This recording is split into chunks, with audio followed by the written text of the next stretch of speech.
Hello, everyone. My name is StStrtp, the CEO and founder of Think of Us. And today we are so excited to be here with you all to talk about kinship.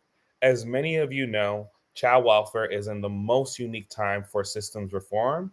And here, right now, what we have is different folks who've been doing this work for a long time, leaders who are committed to this.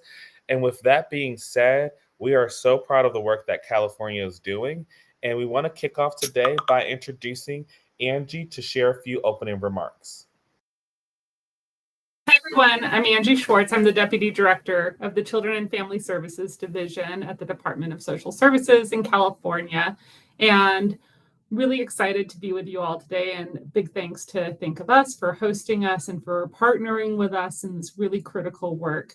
California is in the process of a transformation of our child welfare culture. We're transforming our culture to be a kin-first culture, and we formed a Center for Excellence in Family Finding, Engagement, and Support in partnership with UC Davis in order to support our counties and our providers, our judges, our advocates, our lawyers, in coming together across the state in order to put in place the structures, the policies, the practices to truly have our child welfare system operate as a kin-first culture, meaning that every organization within the child welfare system has a commitment to nurturing and supporting relationships between parents, children, youth, and their own family members, which we define to include their relatives, their extended family members, the folks they know within their community, their tribes. We prioritize preserving the permanency of these relationships and important connections so that children remain rooted in their care and their love of their own family members. Kin-first culture gives parents, families, and communities the opportunity to heal from trauma together. And we believe, and we really appreciate the quote out of Washington Catholic Community Services that says, kin-first culture values cultural permanency, recognizing that there is no more culturally relevant resource than family. So to that end, we partnered with Think of Us as we've been developing our Center for Excellence in order to do a deep dive into 4 of our counties and try to look at what's going on within those counties that's promoting kin-first culture so that we can make sure we continue to export those practices across the entire state. And then also, where are the barriers? And where is there a disconnect between what we think is happening as leaders, as folks that write policies and disseminate policies, and what's actually going on at the ground level when you speak to youth and advocates and parents and caregivers and those that are on the front lines. And so Think of Us graciously came in and did that work. They did a tremendous job in helping us really understand what's working, what's not working, what do we need to do more of, where do we need to intervene in a different kind of way. And this kind of work in partnership with the community-based organizations like Think of Us, I think is so tremendously valuable as we've been trying to transform our system in this direction. So I really appreciate the time and the attention of Think of Us and the partnership with UC Davis as we've been building our Center for Excellence, and very much looking forward to today's discussion. Thanks so much.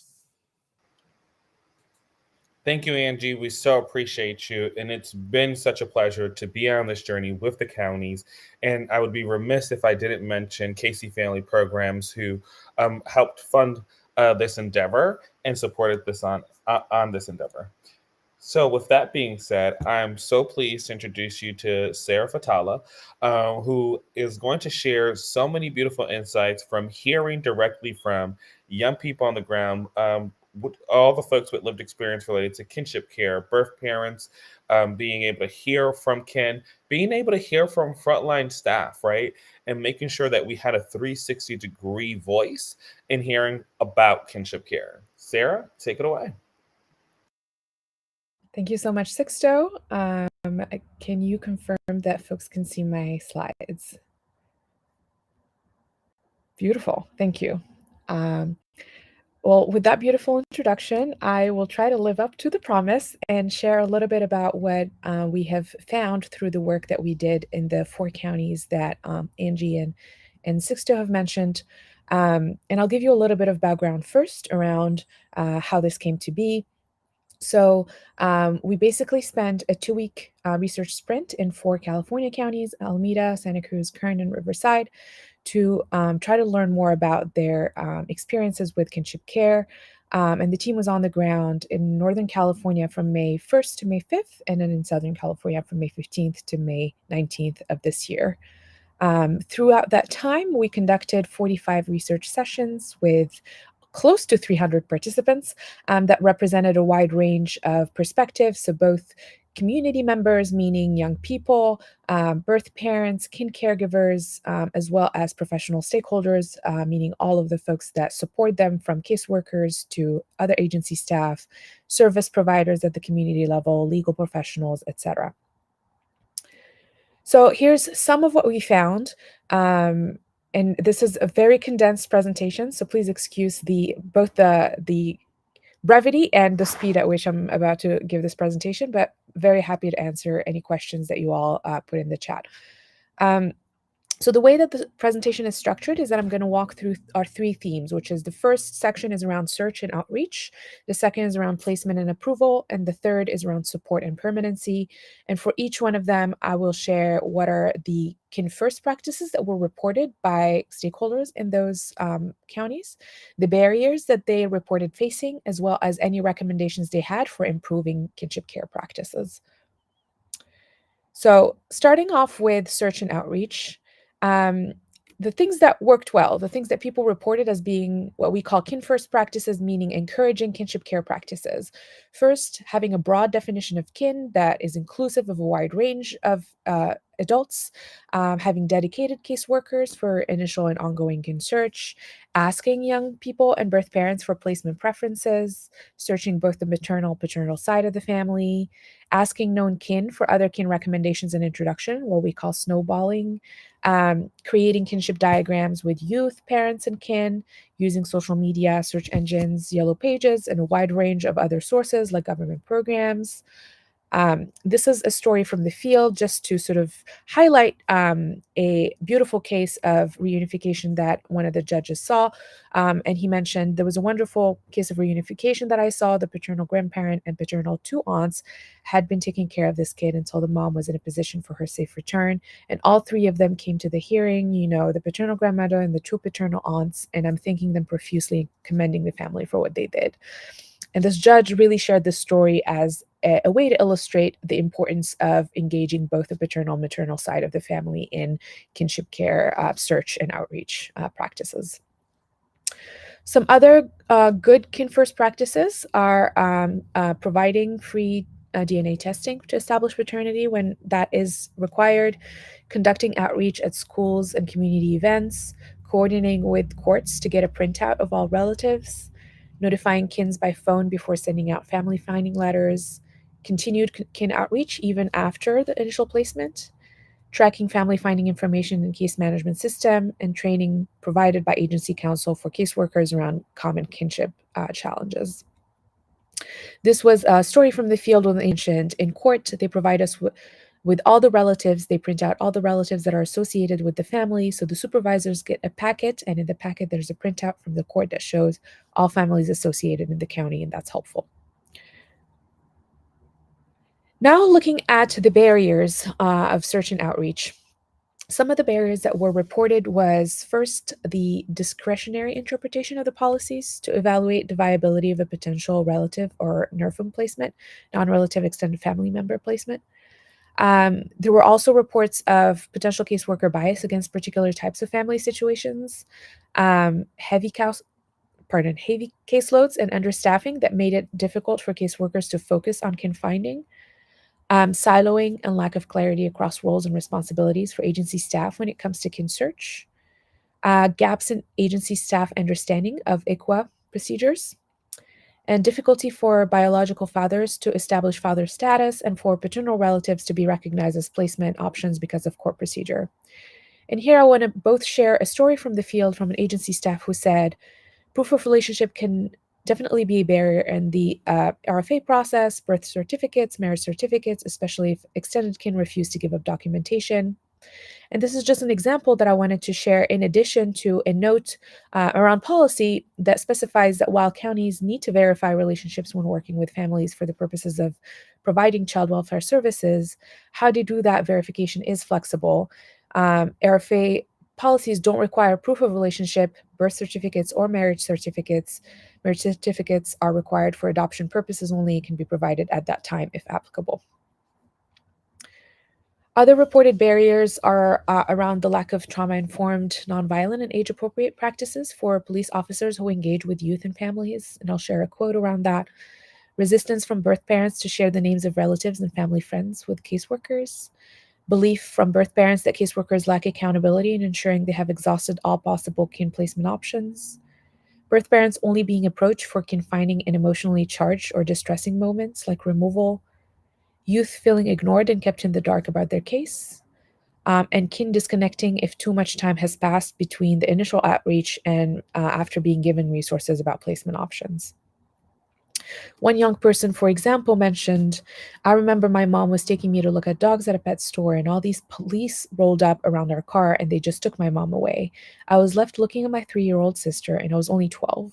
The cop was not trauma informed and didn't have nonviolent communication skills.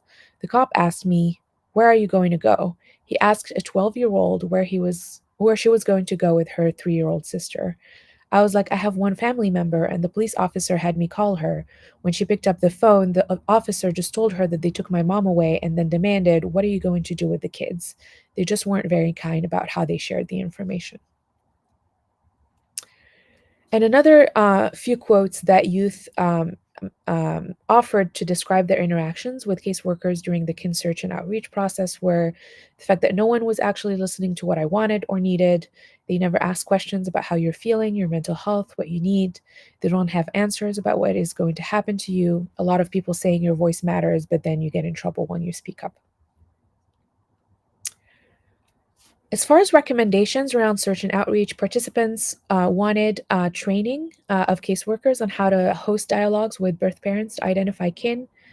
They also recommended deploying more efforts and alternative methods for searching for fathers, having additional training for caseworkers to bring a cultural lens to family finding, and prioritizing youth perspectives in placement decisions and case outcomes.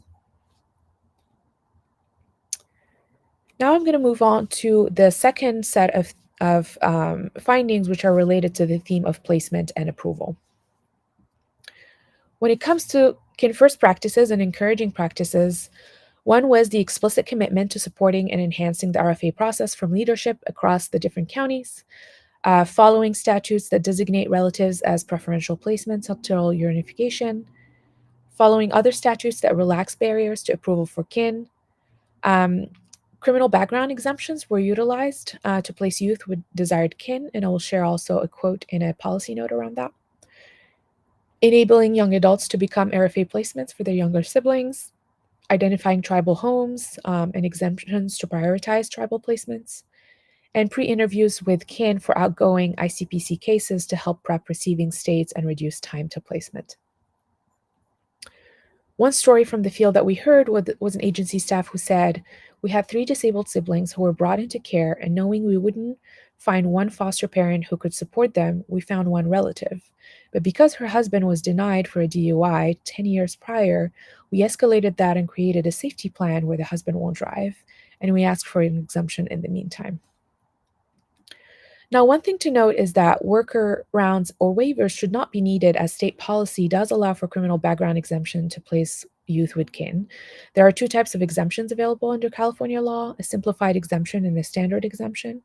A simplified exemption does not require any additional documentation from the individual if the criminal record meets the following criteria: that it's not a misdemeanor conviction within the last 3 years or a felony conviction within the last 5 years, and a standard exemption is needed for any other type of conviction. Other reported kin first practices included having internal guides for agency staff to facilitate more successful kin placement, investing in assessment unit training to reduce bias towards certain types of families or household, contracting service providers to connect families with resources during the initial transition period of placement, inviting birth parents, kin, and youth to CFT meeting to discuss placement and permanency options, having resources adapted to families' preferred language and technology access, and having an RFA hotline to submit questions. One agency staff told us, I feel like we are really pushing the envelope and kind of pushing back on being so super rigid. How can we get to yes, right? What services can we put in place for this family? And there are some promising practices. It's a little complicated right now, but currently we do have an agency that we contract with, and they provide expedited services, and they're willing to work with our relative families to support them. They would even offer to train them to be intensive treatment foster care homes, and then that relative would get that ISFC rate. It's just getting off the ground, and we hope to continue it. Some other promising practices include flexibility in RFA training completion within each specific household, having online kin caregivers, pre-approval and post-approval training, having pre-placement visits, remote court visits, offering resource packets for birth parents around kin approval and parent reunification, and hiring bilingual caseworkers to offer interpretation support in Spanish. When it comes to the barriers, kin felt like across the board, they were really put through the ringer in order to become approved. They also reported that housing and cost of living presented the biggest challenge for kin to take young people into their care. Another barrier is that young people are placed far from their community of origin, that there's insufficient financial support for kin to adapt to their current living situations to pass home checks and other criteria, that there's a lack of financial support for kin to cover upfront and emergent costs. Criminal background presents barriers to completing the RFA process, that there are fewer laws allowing for relaxed requirements for NERFM compared to relative placements. There are accessibility barriers related to technology required to complete the RFA process. Again, caseworker bias towards certain placement options over others. I'll share a quote from a kin caregiver, a couple of kin caregivers that mentioned, they called us and it was like everything had to be done right away. We have to get fingerprints. We have to get the house check. And it was all the same day. I was called by one social worker, and then it ended up being 3 or 4 workers who were calling me to do the application. After that, we had to do the fingerprinting. I was getting worried. The reason we were worried was because they were talking about a lot of appointments, many appointments. And we work in the farm field. Another thing that I didn't like was that they said that they wanted everyone in the house to get fingerprinted. And in my head, I started thinking, for what? They only need 2 people to be responsible parties. So we started worrying again, and I kept wondering, why are they asking for so much? A young person shared their experience and mentioned, I wanted to live with my cousin so bad, but she wasn't able to take me because they didn't have running water at the time because of bills. She wasn't going to be able to get through the inspection. Now, it's worth calling out that the foster care rate is paid at the end of the month, which may not assist families with their immediate needs. However, counties have the flexibility to support the initial upfront costs of caregivers with flexible family support funds. These funds are available to counties to provide concrete support and funding to help them meet the needs of children coming into their care. There's also emergency caregiver funding that can provide funding to relative and NERFM caregivers with placement of a child prior to the RFA funding and is retroactive to the date of placement. And the only requirement for eligibility to emergency caregiver funding is the submission of the RFA application. In addition, state policy does not require caregivers to provide receipts for any purchases when receiving EC funding or federal aid to families with dependent children foster care or approved relative caregiver benefits. Another policy note that we have is sort of around the specific exemption for relative applicants and adults that are residing in the relative applicant's home to be eligible for criminal exemptions for previously non-exemptable crimes, as long as the individual does not have a felony conviction within the last 5 years for child abuse or neglect, spousal abuse, rape, sexual assault, homicide, or any other crime against a child. I will pause here for a couple of seconds to let you read the rest of the note, and then I will move on.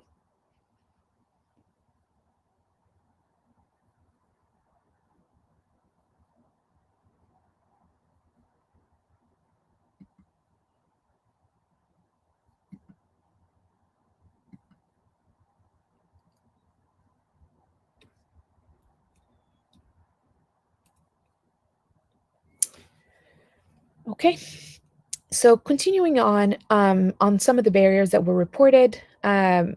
Stringent and decontextualized safety criteria for kin placements was another one. Family caseworkers encouraging kin to file for guardianship rather than go through the RFA process. Older kin not being physically capable of taking care of a child being a barrier. Kin refusing placement because of CPS distrust and fear that their own children might be removed. Difficulty for non-English speaking kin to meet RFA requirements due to delays caused by reliance on interpreters and translators, and I'll share a quote around that. Training and non-financial resources for kin or relatives being inadequate for encouraging long-term placement. Foster parent rights potentially creating barriers for kin placement and parent reunification. And youth being put in living situations that felt unsafe and having little recourse for challenging that decision, and I'll share a quote there as well. One caseworker mentioned, there was one family where I went to their home 5 to 6 times, and I was there hours every day doing the training. We did it together because they were Spanish speaking, so I made an exception. It took a lot of my time. Definitely our Spanish speaking families struggle the most. They just want to care for the grandkids, and they don't understand why they need to fill this stuff out. But that's our part. We just need to educate them more. It's not just you. Everyone has to go through this. And a young person said, the place I envisioned when I was in care was to live like the Lost Boys, but with my brothers. The hardest part about being in kin care was that the healthy ones were my siblings, but their parents were just as messed up as mine, and so we were scattered all over. My placement choice would have been my older adult brothers and friends. Some recommendations that participants had around placement and approval were to provide more upfront clarity around the RFA process for kin, improved financial support for kin during and after the RFA process, more flexible housing standards, more community outreach to raise awareness about becoming resource families, more opportunities for kin to engage with youth outside of placement, training on trauma-informed care, mandatory reporting and cultural competency for agency staff, legal professionals, and service providers, allowing a stronger voice for caseworkers in court to advocate for more appropriate placements, and reconsidering agency staff roles and responsibilities to avoid burnout. One policy note here is just to make the distinction between an emergency placement process that's a separate activity from the RFA process. I will pause here for a few seconds to let folks read the slide.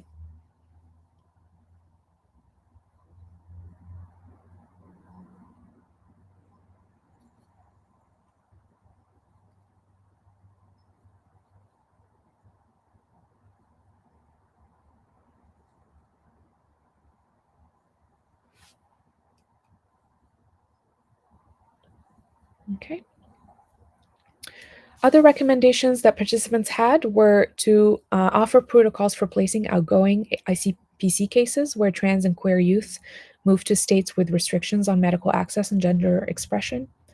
More training and documented protocols to help socialize workarounds caseworkers can use to help kin pass criminal background checks. More consideration around criminal background exemptions for kin. Restructuring court reports to be more evidence-based. Implementing an RFA court liaison to educate court officials and legal professionals about kinship care, better court scheduling protocols, more training and resources for aging out older youth, and more scrutiny for non-relative resource parents. And then lastly, the third theme is around support and permanency. Some of the encouraging kin-first practices that were reported was a quality parenting initiative framework around how agency staff can interact with caregivers and resource families, and I'll share a quote around that.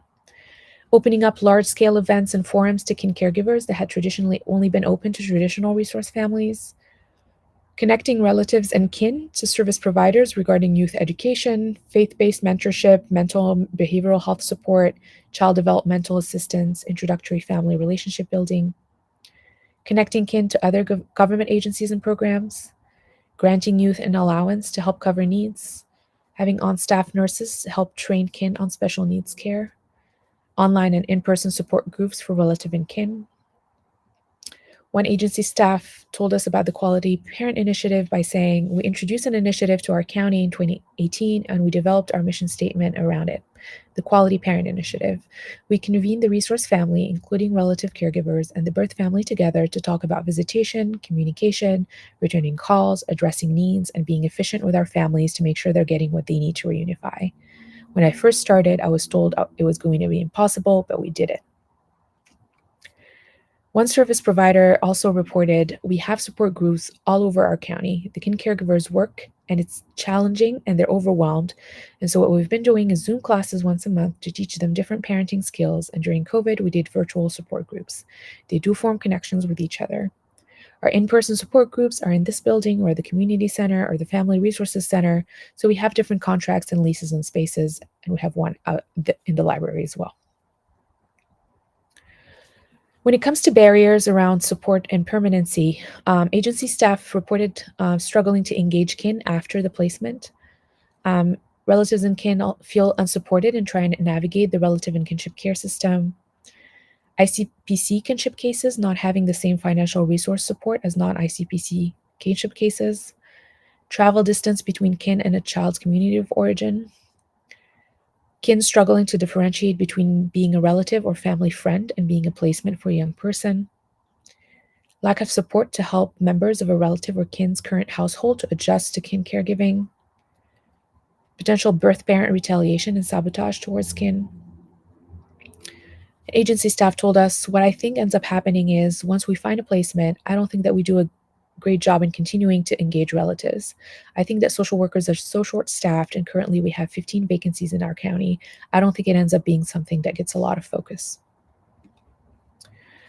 A service provider mentioned, "I used to be a kin caregiver, and even as someone who has deep knowledge about the foster care system because I work in it, it took me a year to get food stamps."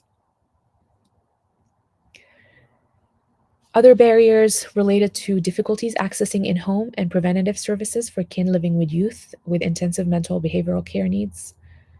Relatives and kin lacking access to mental health services and community support. The emphasis on talk therapy for youth at the expense of other forms of support. Youth reported struggling to meet the requirements for attending hearings, appointments, and programs. Changes in federal and state funding for StRTPs leading to the placement of youth with high behavioral and mental health needs in kinship placements that were unequipped to support them.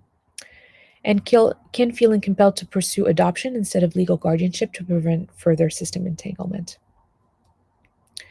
So, a policy note around the foster care and StRTP rates, to just specify that they are set by the state, not by counties, and that this rate is designed to meet the needs of the youth who require significant 24/7 professional staffing and support to help stay safe and stabilize in a therapeutic setting. Youth residing in this level of care require extensive health, mental, and behavioral support, which includes 24-hour awake staff support and supervision. This is designed to be a short-term intervention to stabilize youth, and a young person should only reside in this setting until they are stabilized and can return to home-based care. We wanted to also share a couple of quotes from kin who described the reasons why they sought or they were currently seeking to adopt children under their care. One of them said, "In the future, I want to adopt her. I don't want my granddaughter to go through this again. If I adopt her, then my daughter, the birth parent, doesn't have to go to court and do all of the things that they're asking her to do. We can be family together."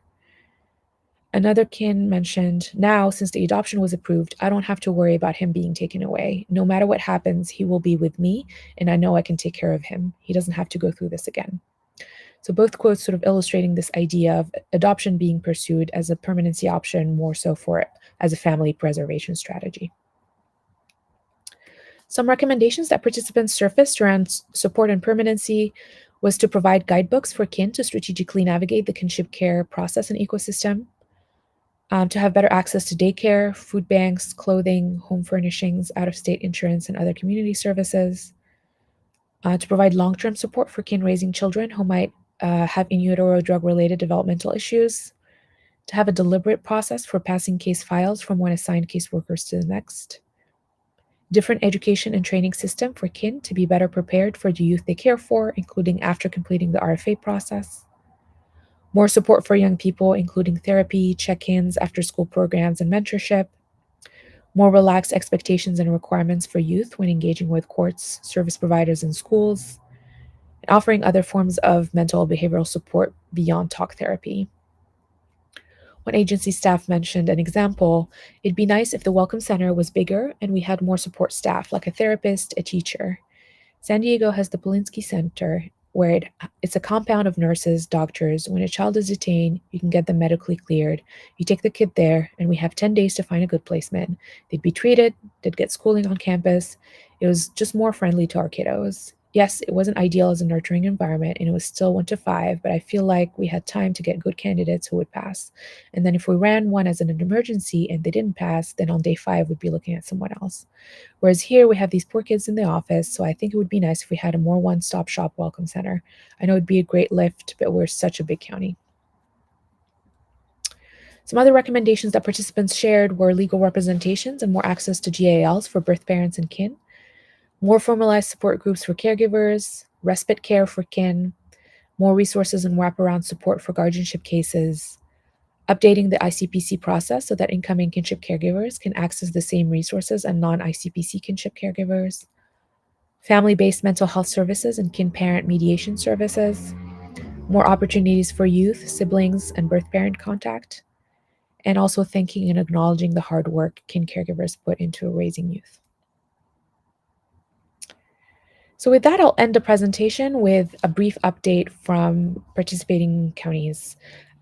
So representatives that we had from all 4 counties shared a little bit about some of the takeaways and the changes that took place following the conclusion of the research sprints. I'll leave the takeaways up on the screen, but I wanted to read out some of the select changes and updates. One was around utilizing excellence in family finding and engagement funding to strengthen and further develop family finding and engagement.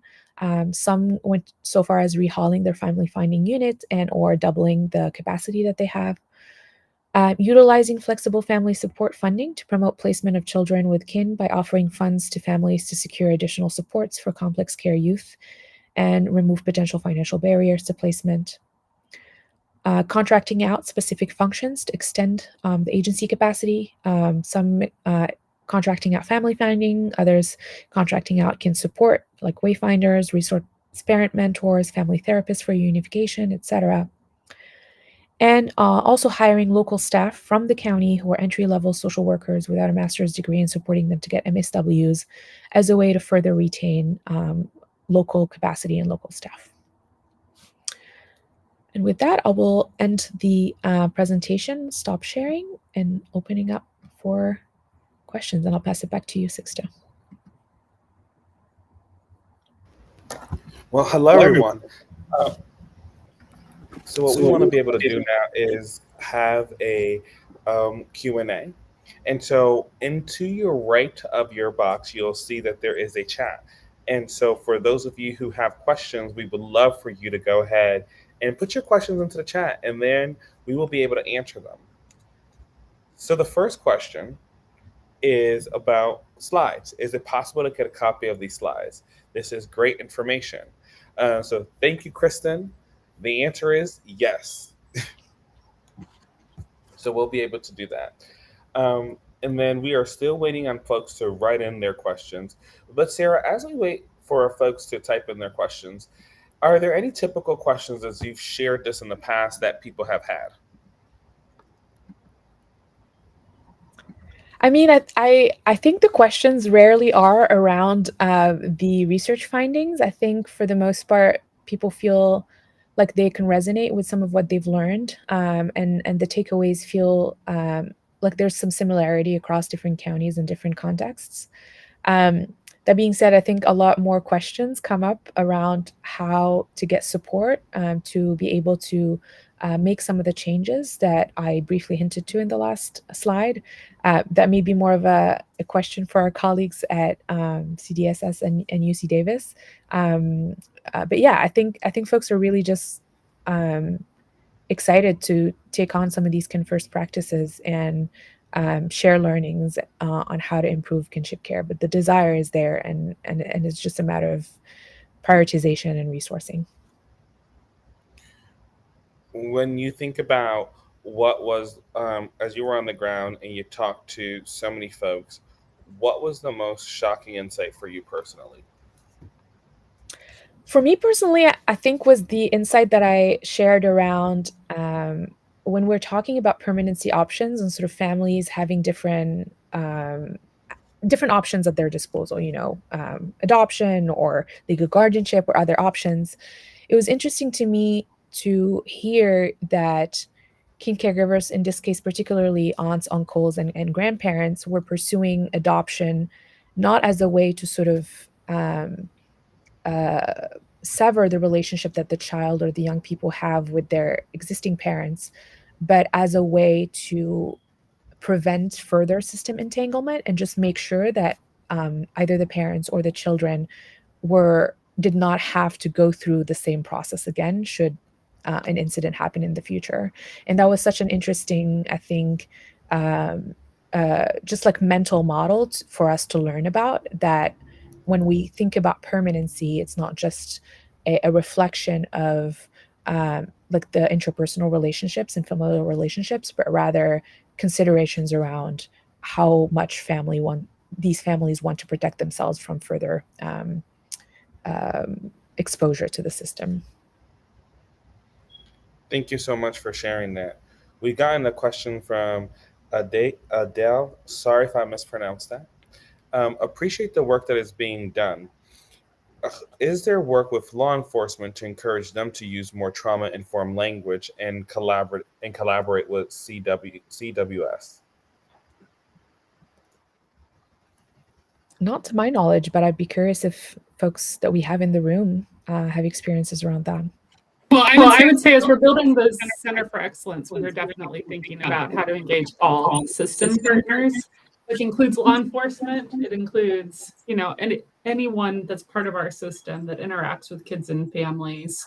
We want to have a kin first approach and a kin first lens. So that is certainly on our radar, and we are starting discussions in terms of what that actually looks like and what specific kinds of trainings and supports do we need to develop. I would also say that in California, we've developed things like the Family Urgent Response System, which is utilized as an alternative to law enforcement for children that are involved with the child welfare system. And so we've already sort of thought about it in the context of how can we have mechanisms to have mental health professionals and peer partners engage when a child or a family is in the middle of a mental health crisis, and it doesn't need to be a law enforcement response. So some of that work, I think, also can be built into the Center for Excellence as we're thinking about how do you continue to have a kin first culture, how do you continue to work with families in a way that's not punitive and not sort of compliance oriented, but really centered around the family and their needs. Thank you, Angie. And as you talk about the Center for Excellence, I want to just invite Raquel to the conversation. Can you quickly introduce yourself? And I would love to provide you the opportunity to also answer this question. Thank you, Sixto.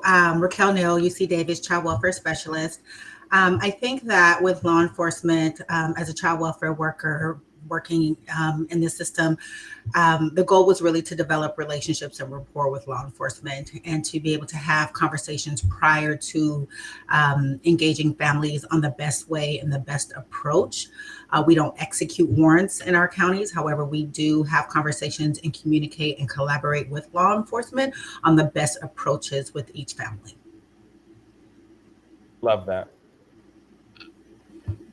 So many people were curious about the workforce. And so, Sarah, as you were doing this work, what is one thing that if we can solve would be catalytic for the workforce in this process? I mean, there may be a sampling bias there, but I think most of the folks that we spoke to just raised issues around feeling overburdened, burnt out, and just having a lot on their plate. And I think many other jurisdictions that we spoke to, even outside of the study, sort of resonate with this issue. And so the counties that we engage with are also sort of trying to think very intentionally, very carefully about how to make sure that staffing is a fundamental issue to continue tackling and to continue considering as we're talking about the broader issue of kinship care. Ultimately, who is holding the relationships and who is doing the frontline work with families is a very important thing to keep in mind. I would also say, Sixto, I think kin first work is workforce development work as well. So most folks that enter our child welfare field do it because they want to help kids and families. We know that children that have first placements with relatives, 3/4 of those kids are still with that same relative if they're still in care 12 months later, compared to only 24% of kids that have first placements with non-relatives. So doing this upfront work, doing this engagement for families means fewer placement changes, means fewer disruptions to that child's attachment, means that we're addressing sort of and preventing, mitigating against children having complex care needs down the road, having to make school changes repeatedly. We know that about 1 in 5 of our kids that have first placements with non-relatives have 4 or more placement changes in that first 12 months. So the work to do Kin First placements also sort of bolsters the entire workforce. It lets everyone have the experience of child welfare that I think is what people signed up for when they came into our system. And so really prioritizing this work, figuring out how to do it as a system, I think is a recruitment and retention strategy as well. So love that you touched on that, because that was right at what Brian was asking here. And so he asks here, what were the statistic rates of initial placement that have been placed in kin settings, and then the rate of those settings that are disrupted due to the lack of ongoing support. So Angie, if you can just like recap those as like a headline on a newspaper, just so that folks can hear that again. So in California, there's a lot of variation from county to county. So we have counties that have more than 50% of their children who have first placements with relatives. And we also have counties that have less than 10% of their children with first placements with relatives. In general, we've got about 40%, 38 to 40% of kids in California that have a first placement with a relative, and about 50% of kids that have predominant placements with relatives, meaning if you look at the life of their case, did they spend more than 50% of their time within a relative's home? And then, as I said, we also know that those children that do have that first placement with a relative, so on average 40%, it's about 37% of our kids who have that first placement with the relative, that's 3/4 of those kids experience no placement changes within those first 12 months. And that's compared to 24% of kids that have first placements with a non-relative. We also know that children that have first placements with relatives tend to be with their entire sibling group.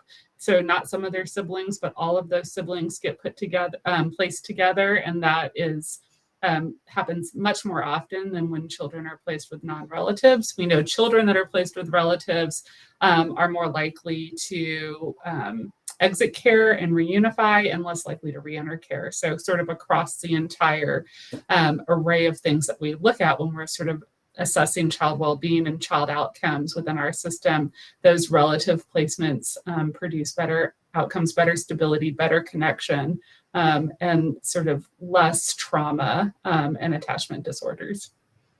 So appreciate that. As we rush to the next couple of questions, just want to quickly mention here, Maria talked about here, you may have mentioned this, but were there any counties that work closely with their juvenile justice courts to place youth with kin, and what did that look like, if so? So we have had a few counties that have had some deep partnerships with their judicial partners. I know that happened in Santa Cruz County, and that San Diego County has recently embarked on that effort to sort of bring together, and this has really been at the request of their bench officers, but the bench officers then bringing together the whole of the child welfare community, including their public defenders and their probation folks and their law enforcement, going back to the original question, sort of bringing the whole community together to look at what are we doing that facilitates and that gets in the way of sort of kin first culture, and that's being led in those counties by their judicial officers, which I think is really very impactful. We've seen in those counties. And then we also have partners at the Judicial Council of California who's been engaged in this work and developing the Center for Excellence with us, and is also making sure that they're doing a lot of training of their judges and the attorneys that work within our child welfare system. Awesome. And then we had an anonymous question here around, can you clarify the flexibilities California has in verifying relationships in the RFA policies? So those relationships can be verified in a whole host of ways. There's no specific kind of paper that has to be provided. So it can be sort of self-attestation, or there's a lot of flexibility in terms of what that looks like. And in general, I would say about RFA, we've really tried to make sure that RFA is kin-friendly. So as another example, there can be child-specific approval within the RFA process. So if a family member, a relative, an extended family member can't be approved under sort of the whole array of resource family standards so that they could care for any child that comes into our system, they're still allowed to be approved on a child-specific basis in order to care for their own family member in order to preserve that relationship. So that's just another example of the flexibility within the RFA system to make sure that it's kin-friendly. All righty, so appreciate that. I can't believe we're almost already at the hour. And so as want to transition from Q&A to some of the closing thoughts that we have here. When I think about this work, I just want to kick it off by saying a few words. But before we do that, I want to quickly, someone just submitted another anonymous question. So I just want to quickly run through these. So if we can get the quick version of these, Sarah, I'll pass them to you. And then we will go to closing. But I feel it's the whole purpose of this is to actually answer people's questions. So let's go there. Can you say more about how and by who foster care and StRTP's rates are set? That's probably best for me. The state set foster care rates and StRTP rates. And so we're actually in the process of looking at those rates. Currently in California, those are interim rates, and there's a statutory requirement that we have a final rate system in place by January of 2025. And so we've been engaged with stakeholders across the state in examining those rates and putting together a proposal for how to reform the rates consistent with that feedback. Thank you, Angie, for the speedy question there. And there was one more that came in, so we're going to keep going. Can you speak more to how the flexible family support funds can be used to support the initial and upfront cost of caregivers?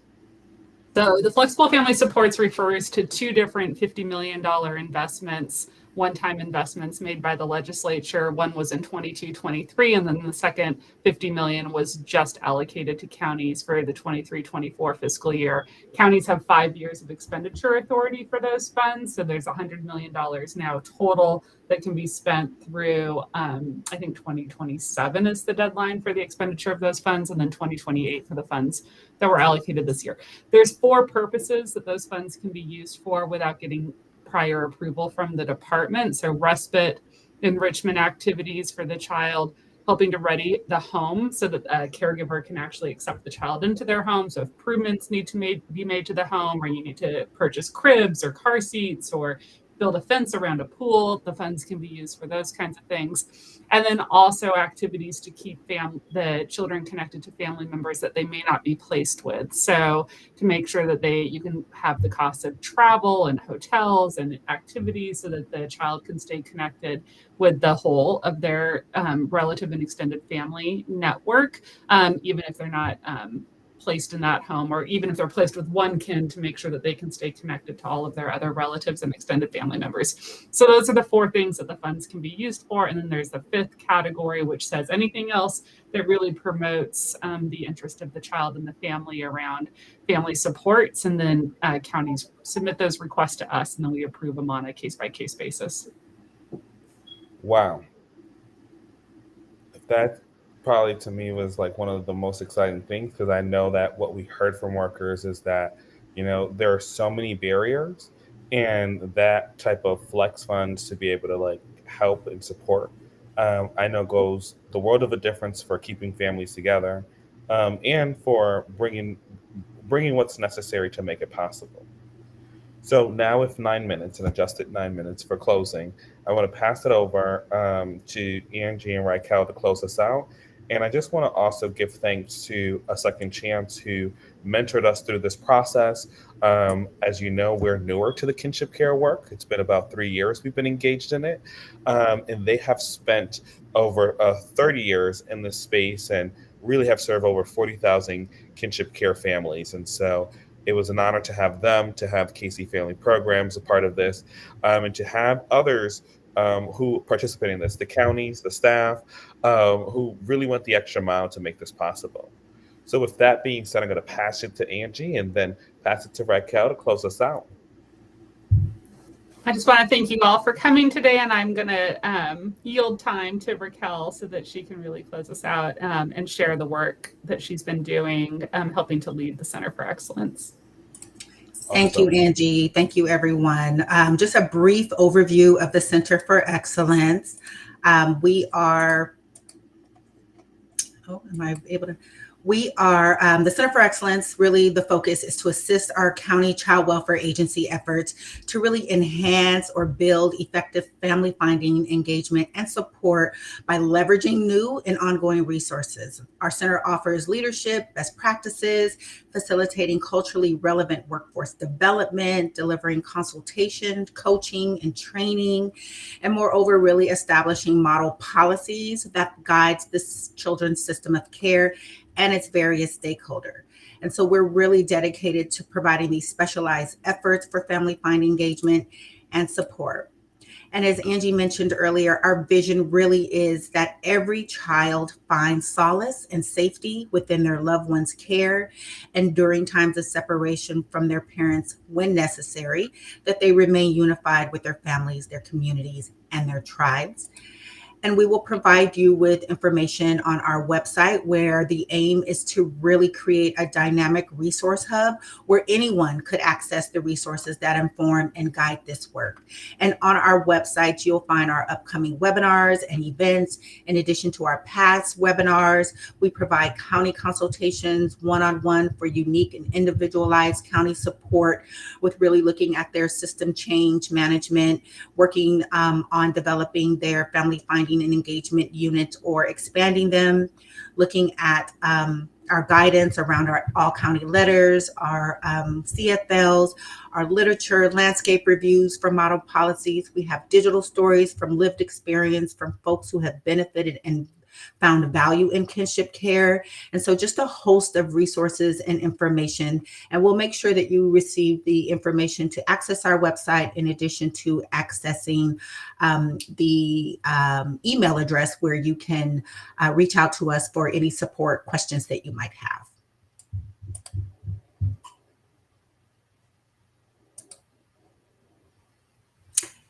And so with that, I want to thank you all. Exactly. We want to thank you all, and we just wanted to say thank you for coming, and a super goodbye. Thank you. Thank you, everybody. Take care.